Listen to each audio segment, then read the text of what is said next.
We've been in Jeremiah primarily, and we will continue to be. We'll be hopping back to the historical books. But a lot of Jeremiah is historical, and a lot of what we know, the details that we know about this time period, the fall of Jerusalem, we get from Jeremiah. And just to pick up where we were last week,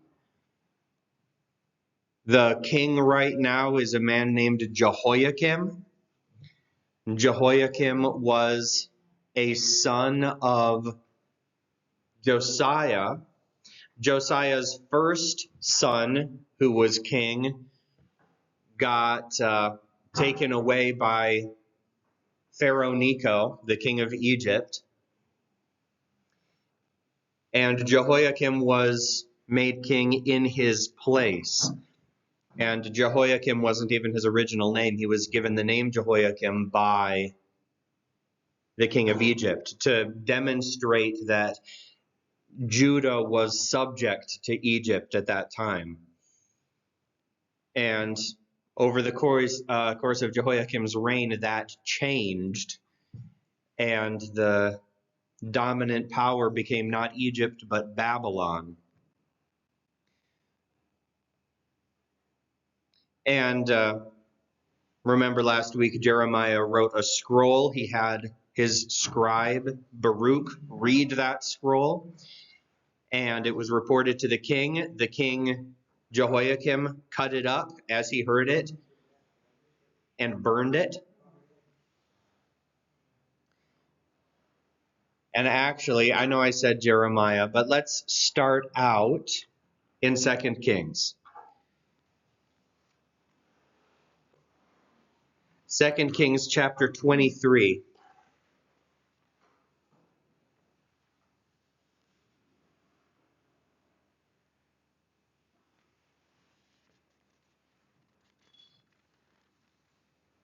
Starting in verse 36. So right at the end of 2 Kings 23. Verse 36 says, Jehoiakim was 25 years old when he became king, and he reigned 11 years in Jerusalem. And his mother's name was Zebedah, the daughter of Pedaiah of Rumah. And he did what was evil in the sight of Yahweh, according to all that his fathers had done. In his days, Nebuchadnezzar, king of Babylon, came up, and Jehoiakim became his servant for 3 years. Then he turned and rebelled against him. So he started out being Pharaoh's servant, then he became Nebuchadnezzar's servant before rebelling against him. And Yahweh, in verse 2 of chapter 24, sent against Jehoiakim marauding bands of Chaldeans. Those would be people from Babylon. The Babylonians were the Chaldeans. Marauding bands of Arameans from the north, marauding bands of Moabites and Ammonites from the east. So he sent them against Judah to destroy it, according to the word of Yahweh, which he had spoken by the hand of his slaves, the prophets. So this was a period of time in which Judah was incredibly weak. Judah was basically a territory of whatever great country next to them was exerting its influence most strongly. And other nations sensed this and exploited that weakness, the fact that they were defenseless. And going on in verse 6, let's finish up what we were doing. Yeah, this came upon him. It came upon Judah to remove them from his presence. The command of Yahweh came upon Judah to remove them from his presence because of the sins of Manasseh, according to all that he had done. and also for the innocent blood which he shed, for he filled Jerusalem with innocent blood. And Yahweh was not willing to pardon. He wasn't going to overlook that sin. Now the rest of the acts of Jehoiakim and all that he did, are they not written in the book of the Chronicles of the kings of Judah? So Jehoiakim slept with his fathers, and Jehoiachin, his son, became king in his place. And Jehoiachin is the furthest down we get in the genealogy of David as far as people being king. After Jehoiachin, the throne went to his uncle. So this is the only grandson of Josiah who was ever king. So Jehoiachin, not Jehoiakim, Jehoiachin became king. And the king of Egypt did not go out of his land again, for the king of Babylon had taken all that belonged to the king of Egypt, from the brook of Egypt to the river Euphrates. So the power of Egypt is broken by Babylon. Babylon's the big deal now. Jehoiachin was 18 years old when he became king, and he reigned 3 months in Jerusalem. And his mother's name was Nehushta, the daughter of Elnathan of Jerusalem. And he did what was evil in the sight of Yahweh, according to all that his father had done.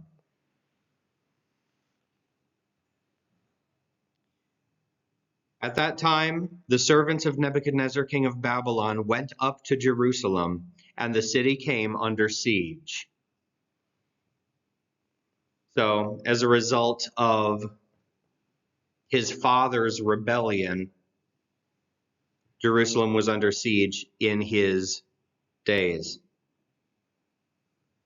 And Nebuchadnezzar, the king of Babylon, came to the city while his servants were besieging it. Then Jehoiachin, the king of Judah, went out to the king of Babylon, he and his mother and his servants and his commanders and his officials. So the king of Babylon took him captive in the 8th year of his reign. So Jehoiachin actually did what Jeremiah told them to do, to submit to the king of Babylon. And it was because they resisted the will of God to give the nations at this time to the king of Babylon that trouble was coming upon them. And we're going to see a little more of that later today as well. So Jehoiachin went out. He surrendered along with the queen mother, his servants, and his commanders and his officials. So the leadership of Jerusalem was taken captive in the 8th year of Nebuchadnezzar's reign. And he brought out from there all the treasures of the house of Yahweh, and the treasures of the king's house, and cut in pieces all the vessels of gold which Solomon, king of Israel, had made in the temple of Yahweh, just as Yahweh had spoken. And he took away into exile all Jerusalem, and all the commanders, and all the mighty men of valor, 10,000 captives, and all the craftsmen and the smiths. None was left except the poorest people of the land. So he took Jehoiachin away into exile into Babylon. Also the king's mother and the king's wives and his officials and the leading men of the land, he led away into exile from Jerusalem to Babylon. And that is the historical background to Jeremiah chapter 29. Because one of the most famous verses in the book of Jeremiah, Jeremiah 29.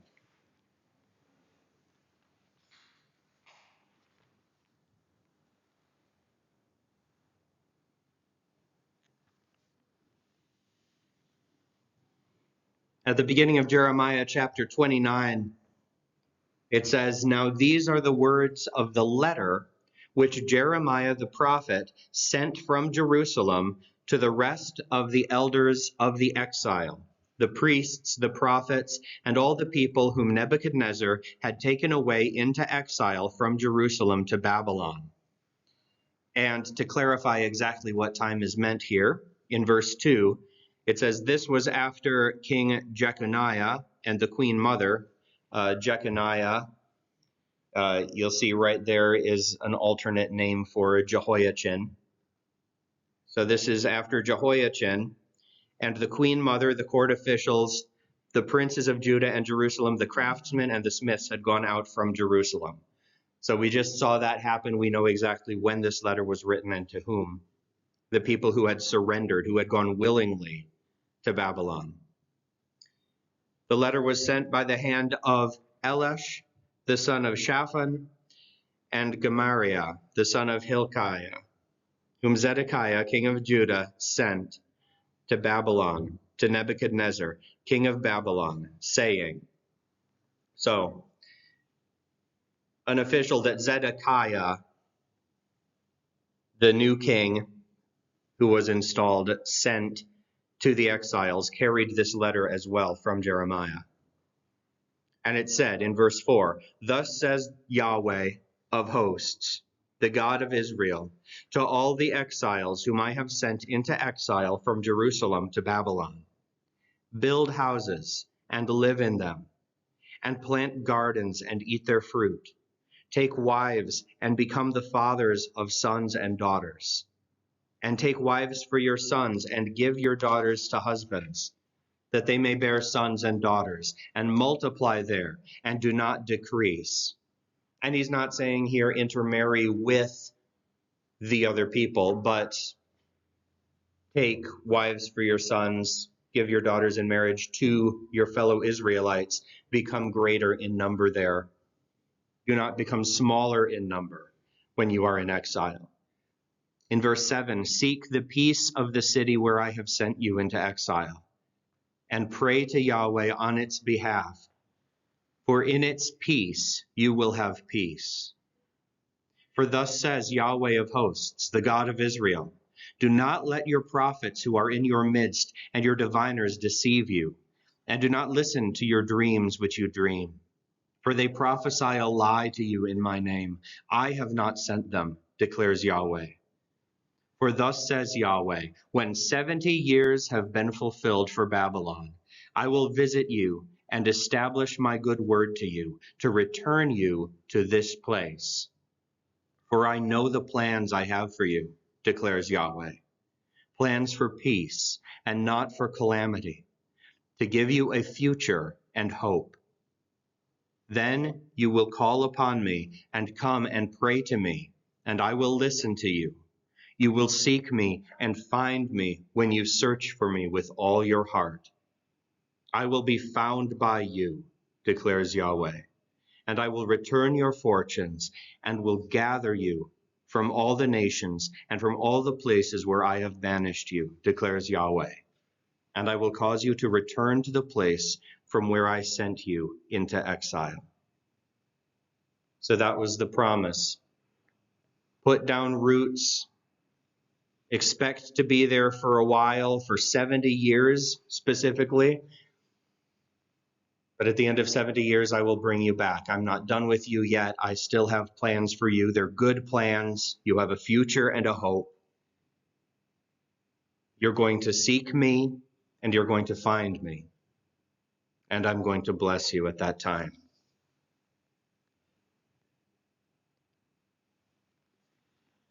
So flip back to 2 Kings for just a short time. It's just a couple verses, so if you don't feel like flipping, I can read them. But 2 Kings 24.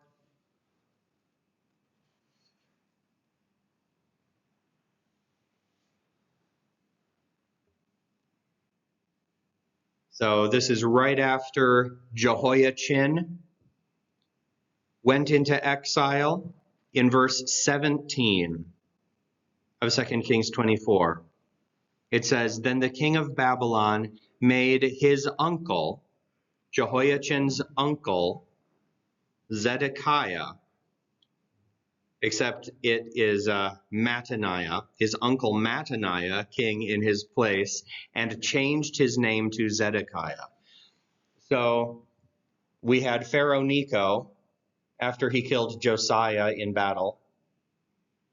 He came to Jerusalem and took away Jehoahaz, and Jehoahaz went into exile into Egypt and never came back.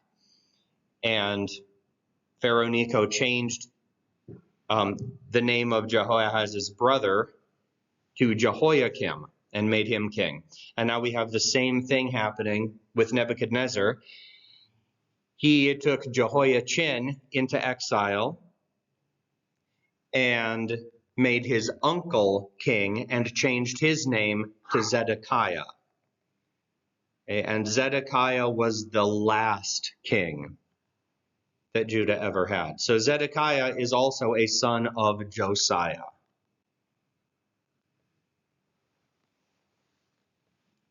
And at the beginning of Zedekiah's reign, we have another incident recorded in Jeremiah in chapter 27. Jeremiah 27.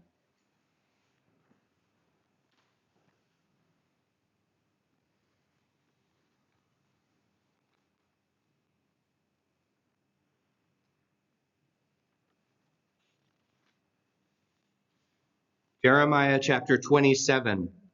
In the beginning of the reign of Zedekiah, the son of Josiah, king of Judah, this word came to Jeremiah from Yahweh, saying, "Thus says Yahweh to me, make for yourself bonds and the bars of a yoke, and put them on your neck. And you shall send word to the king of Edom, to the king of Moab, and to the king of the sons of Ammon, to the king of Tyre, and to the king of Sidon, by the hands of messengers who come to Jerusalem, to Zedekiah, king of Judah." So from these messengers, these ambassadors, they came to Zedekiah in Judah from these other nations, and Jeremiah gave them letters to take back with them to the countries that they came from, to Edom, Moab, Ammon, Tyre, and Sidon. "And you shall command them to go to their masters, saying, Thus says Yahweh of hosts, the God of Israel. Thus you shall say to your masters, I have made the earth, the men and the animals which are on the face of the earth, by my great power and my outstretched arm. And I will give it to the one who is right in my eyes. So now I have given all these lands into the hand of Nebuchadnezzar, king of Babylon, my servant, and I have given him even the wild beasts of the field to serve him. All the nations shall serve him, and his son and his grandson, until the time of his own land comes. Then many nations and great kings will make him their servant. And it will be that the nation or the kingdom which will not serve him, Nebuchadnezzar, king of Babylon, and which will not put its neck under the yoke of the king of Babylon, I will punish that nation with the sword, with famine, and with pestilence, declares Yahweh, until I have brought it to an end by his hand."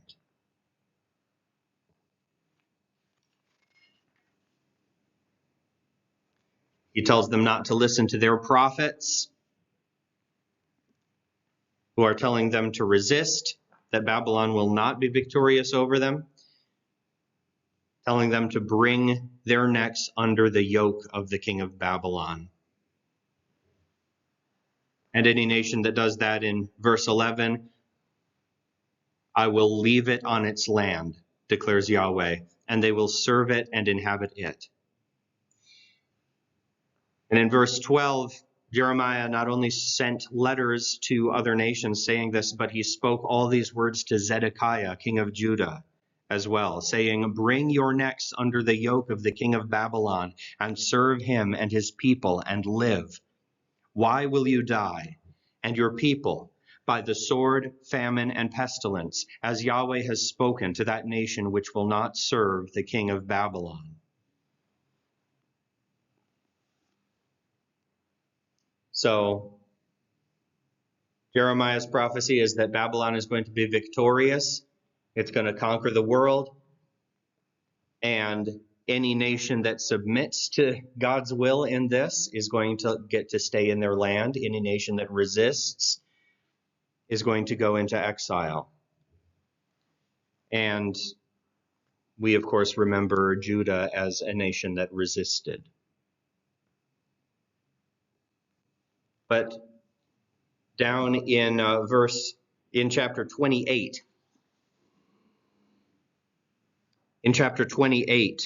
verse 1, it says, "Now it happened in the same year that Jeremiah gave this prophecy, in the beginning of the reign of Zedekiah, king of Judah, in the 4th year, in the 5th month, that Hananiah, the son of Azur, the prophet, who was from Gibeon, spoke to me in the house of Yahweh, in the sight of the priests and all the people, saying, Thus says Yahweh of hosts, the God of Israel, I have broken the yoke of the king of Babylon.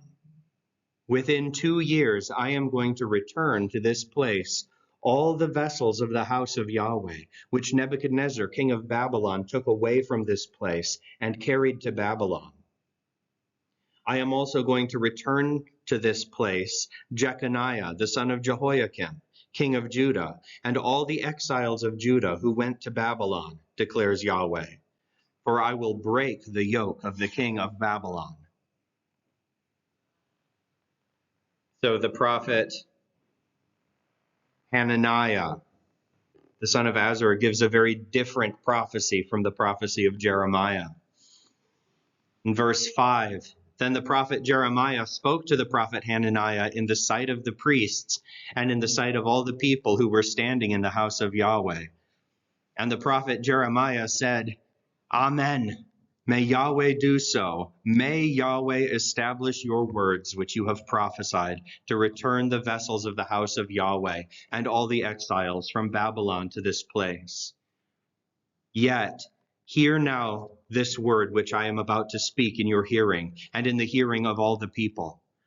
The prophets who were before me and before you from ancient times prophesied against many lands and against great kingdoms of war and calamity and of pestilence. The prophet who prophesies of peace, when the word of that prophet comes to pass, then that prophet will be known as one whom Yahweh has truly sent." Then Hananiah the prophet took the bar of the yoke from the neck of Jeremiah the prophet. So Jeremiah was wearing this yoke around with him, this wooden yoke on his neck, as a sign of the prophecy that he was delivering. Put your necks under the yoke of the king of Babylon. Hananiah took it off Jeremiah and broke it.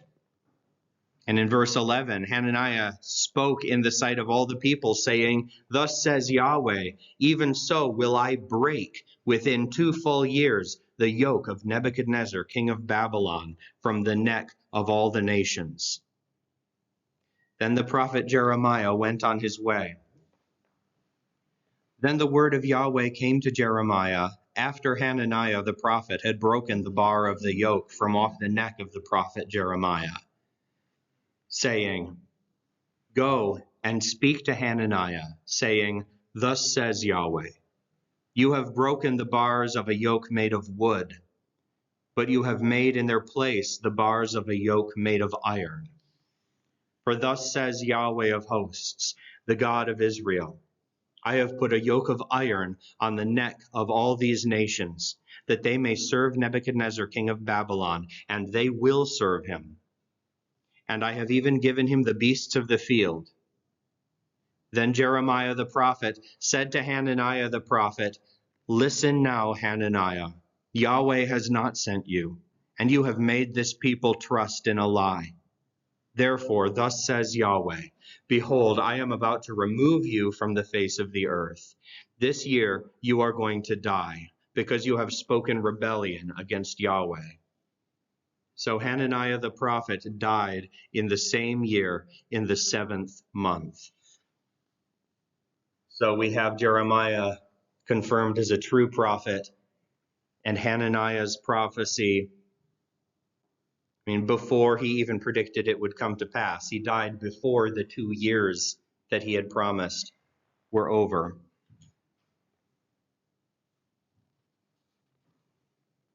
And of course, when those 2 years went past, it was even confirmed again that his prophecy had been false.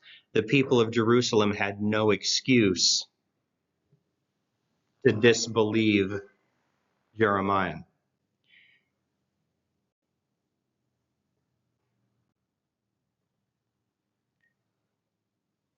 Flip back one more time to 2 Kings, chapter 24.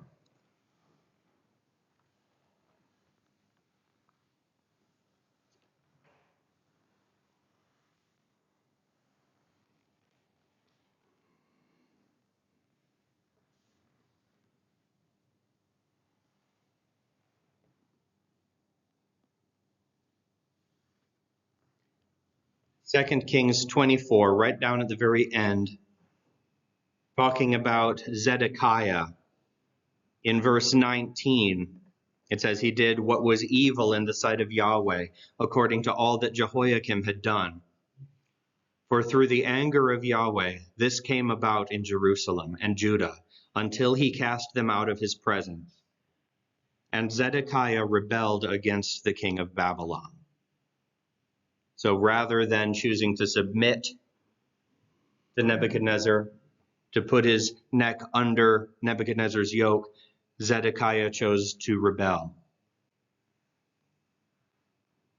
And at the beginning of chapter 25, now in the 9th month of his reign, on the 10th day of the 10th month, Nebuchadnezzar, king of Babylon, came, he and all his military force, against Jerusalem. And he camped against it and built a siege wall all around it. So the city came under siege until the 11th year of King Zedekiah. I don't know about you guys, but I tend to see the fall of Jerusalem and other big events like that in history as happening very suddenly, as points on a timeline, but very often they happen as a process. The fall of Jerusalem began at the beginning of Zedekiah's reign, or even before that, depending on how you calculate it. It was a gradual process of people being taken out of the land, of Jerusalem losing more and more power.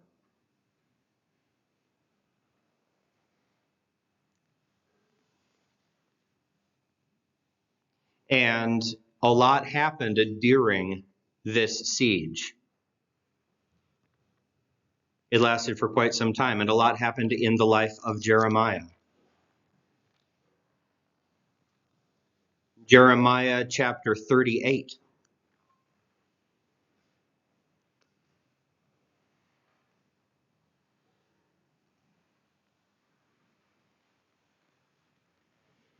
And I'm not going to read all of this,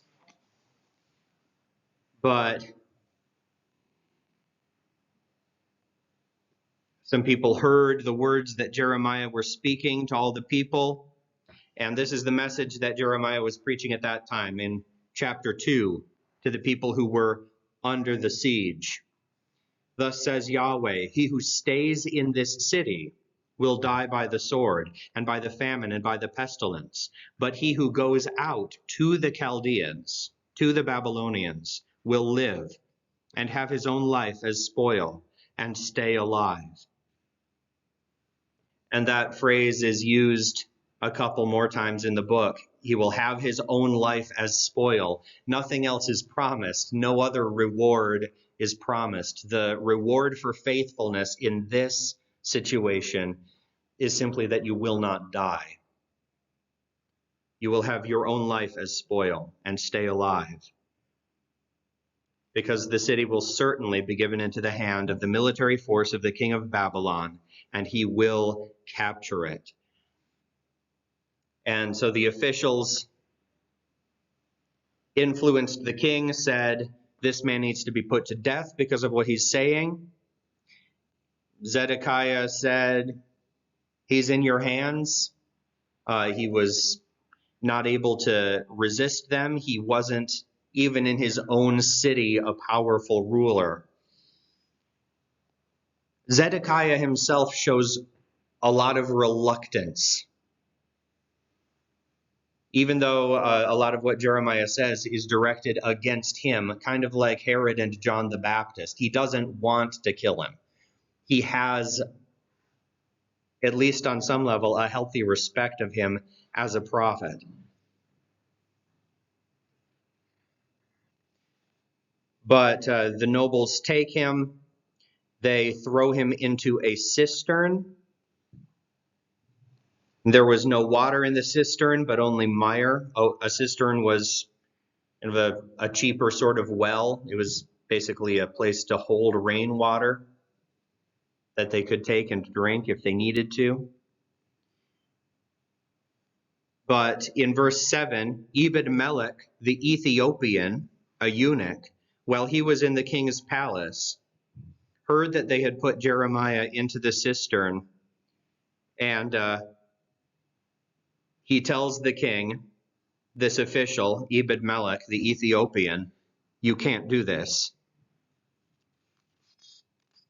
These men have done evil, and why do you want the sin of murder on your hands when we're all going to die anyway, basically? There's no bread in the city. He's going to die anyway. And so the king commanded Ebed-melech, the Ethiopian, to take 30 men, bring Jeremiah up from the pit. So they rescued him from death at that time. They put strips of cloth under his armpits, connected to ropes, pulled him up, and brought him to the court of the guard, where they kept him. And this was a better situation than he had been in before at first, because in chapter 37, we see him imprisoned by Zedekiah. And at first he was put into a rather bad place, a place he was in danger, a place where he would have died if he had stayed.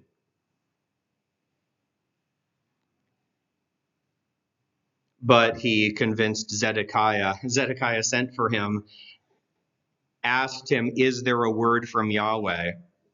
In verse 17 of chapter 37. Sorry, I meant to deal with this first. And Jeremiah said, yes, there is. You will be given into the hand of the king of Babylon, just what he's been saying all along. And then he begs King Zedekiah not to send him back to the prison where he was, not to the return to the house of Jonathan the scribe. They had turned that house into a prison, and it was a horrible place. There were other probably dangerous people in there. And he was at risk of starvation as well, it's implied, because King Zedekiah gave commandment, and they moved Jeremiah to the court of the guard and gave him a loaf of bread daily, as long as there was bread in the city. So he was taken from there, put in the cistern, rescued, brought back to the court of the guard, and that's pretty much where he lived for most of the time during this siege, both under guard and under the king's protection.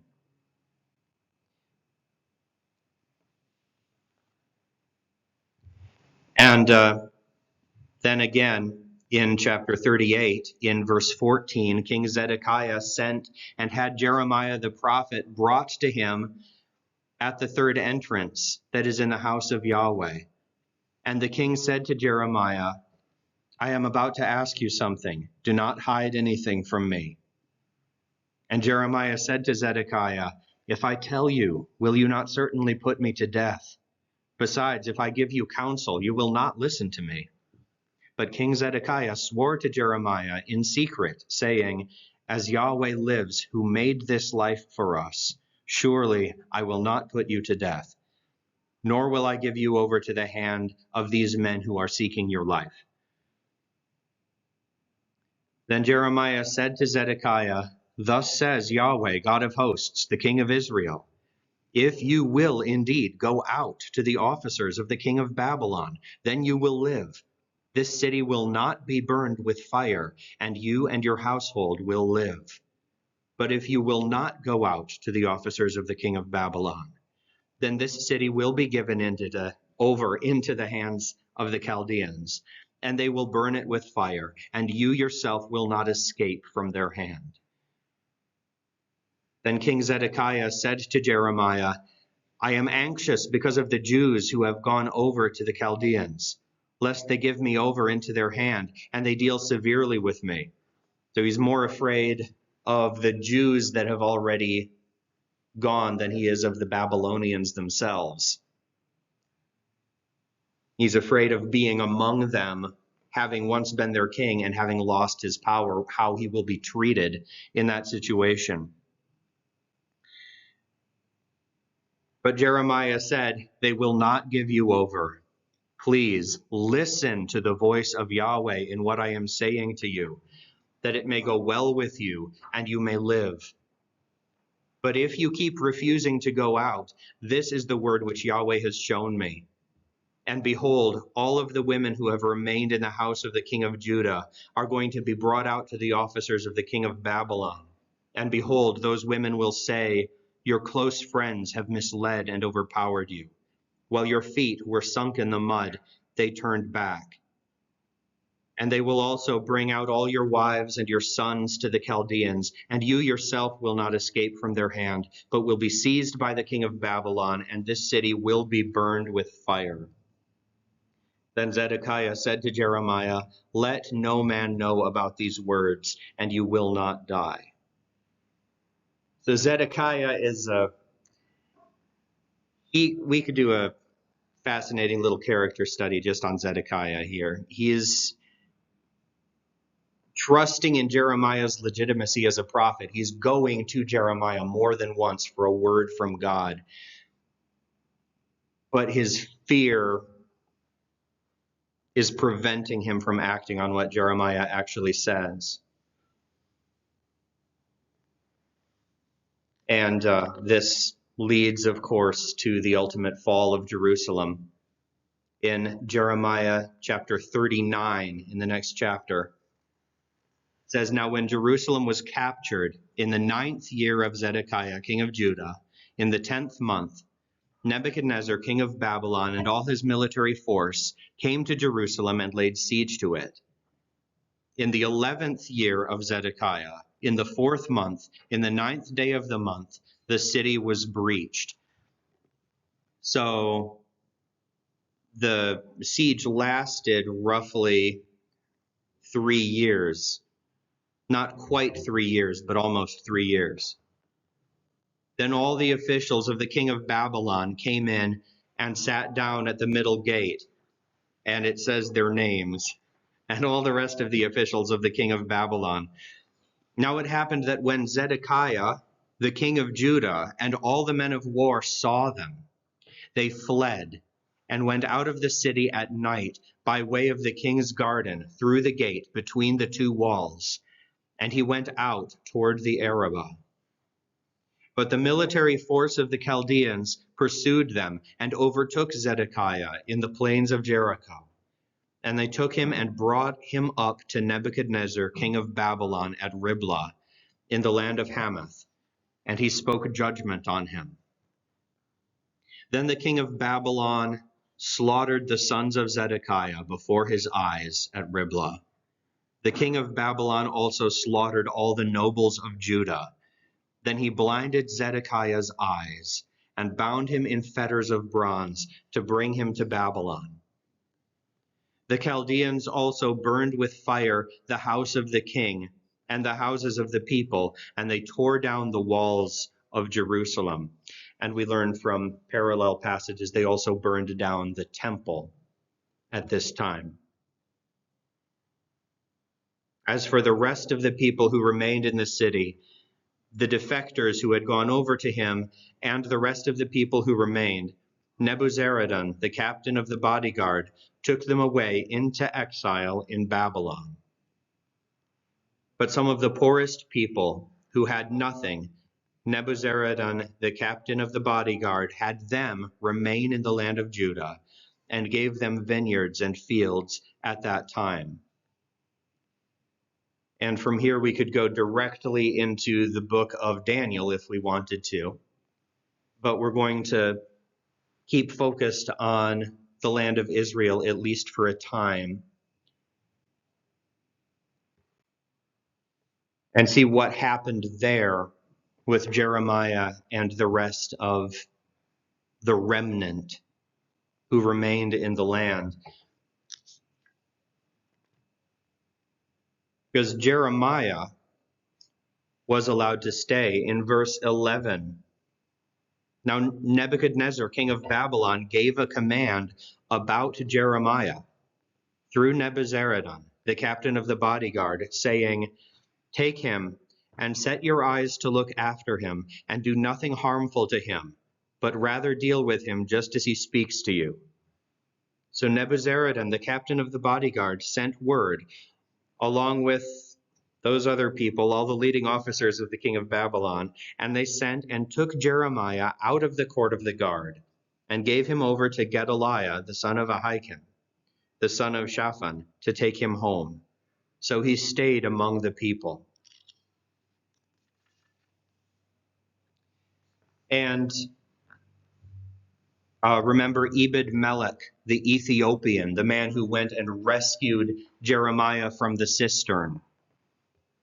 The word of God came to him, and in verse 16, he told Jeremiah, "Go and speak to Ebed-Melech, the Ethiopian, saying, 'Thus says Yahweh of hosts, the God of Israel, Behold, I am about to bring my words on this city for calamity and not for prosperity, and they will take place before you on that day. But I will deliver you on that day, declares Yahweh, and you will not be given into the hand of the men of whom you are terrified. For I will certainly provide you escape, and you will not fall by the sword, but you will have your own life as spoil, because you have trusted in me, declares Yahweh.'" So those who have been faithful to God through this situation, God is going to rescue and preserve. Ebed-Melech was a man who had his own life as spoil, even though because of his position he had not been able to go out to the king of Babylon himself. He remained faithfully at his post. His life would also be spared. Baruch also, if you flip over just a few chapters to Jeremiah 45. Jeremiah 45 is just 5 verses long. But this is the message which Jeremiah the prophet spoke to Baruch, the son of Neriah, when he had written down these words in a book at Jeremiah's dictation, in the 4th year of Jehoiakim, the son of Josiah, king of Judah, saying, "Thus says Yahweh, the God of Israel, to you, O Baruch. You said, 'Ah, woe is me, for Yahweh has added sorrow to my pain. I am weary with my sighing and have found no rest.' Thus you are to say to him," thus you, Jeremiah, are to say to him, Baruch, "Thus says Yahweh, Behold, what I have built, I am about to pull down, and what I have planted, I am about to uproot, that is, the whole land. But as for you, are you seeking great things for yourself? Do not seek them. For behold, I am going to bring calamity on all flesh, declares Yahweh. But I will give you your life to you as spoil in all the places where you may go." So you're going to lose these things. These things are my things, the things you're mourning for. I planted them, I built them, and I am going to tear them down. They will be lost. You're not going to avoid hardship and sorrow But again, I will give you your life as spoil. Your life will be preserved because of your faithfulness to me.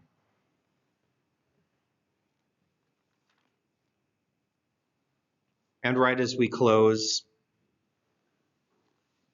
let's go over to Lamentations chapter 2. Lamentations is, according to tradition, also written by Jeremiah. And it was written at this time after he had seen the destruction that came upon Jerusalem through the siege, the starvation and suffering he saw during the siege, and also the bloodshed and the burning. In Lamentations chapter 2, he says, "How the Lord has covered the daughter of Zion with a cloud in his anger. He has cast from heaven to earth the beauty of Israel, and has not remembered the footstool of his feet in the day of his anger. The Lord has swallowed up, he has not spared, all the habitations of Jacob. In his wrath he has pulled down the strongholds of the daughter of Zion. He has brought them down to the ground. He has profaned the kingdom and its princes. In hot anger he has cut in pieces all the strength of Israel. He has turned back his right hand from before the enemy, and he has burned in Jacob like a flaming fire, devouring round about. He has bent his bow like an enemy. He has set his right hand like an adversary, and killed all that were desirable to the eye. In the tent of the daughter of Zion he has poured out his wrath like fire.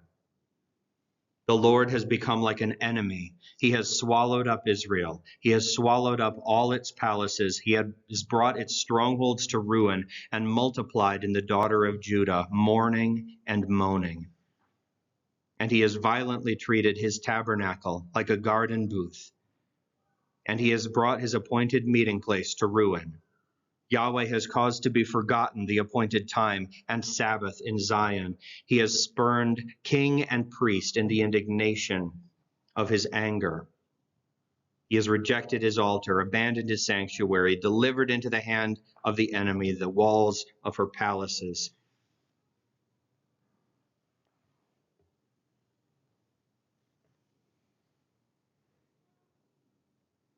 The elders of the daughter of Zion sit on the ground in verse 10.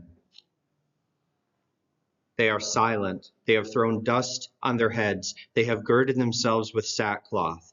The virgins of Jerusalem have bowed their heads down to the ground.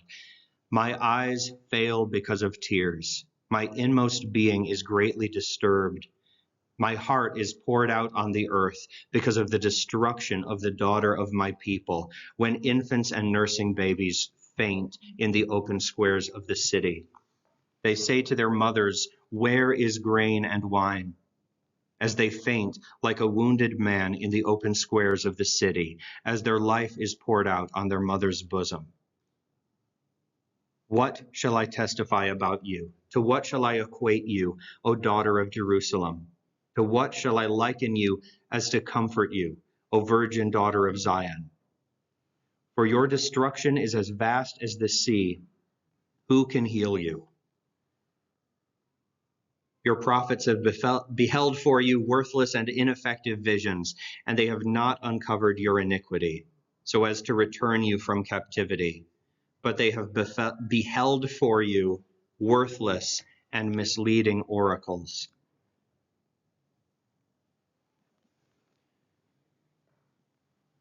Your prophets have not uncovered your iniquity, so that you may return, so that you may recognize your sin and come back to God. And we see that as part of the problem. And Lamentations is very sympathetic, of course, and not, it recognizes the sin that led to this, but it's more focused on the suffering.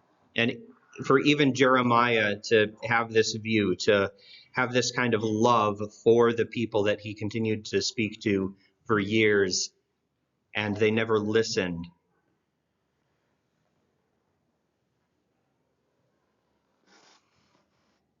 And when they fell, when they got what they deserved and his own life was spared, he did not rejoice over them. He wept at both the destruction and the sin that caused it. Next week, we're going to be looking at ultimately what went on in Judea after the Babylonian captivity began, where the remnant of the people went, and from there move on to Daniel and the return, and then the time between the testaments. Let's close in prayer. Father, thank you for the example of men like Jeremiah who were faithful in spite of incredible obstacles. Help us to appreciate the ease with which we may minister to you. Help us to be just as faithful in the face of darkness, in the face of stubborn rebellion, and to take comfort in the fact that we ourselves will be spared. It's only through Christ. It's only through your grace. But those who choose you, who seek you, will find you and will be delivered and will be restored someday to joy.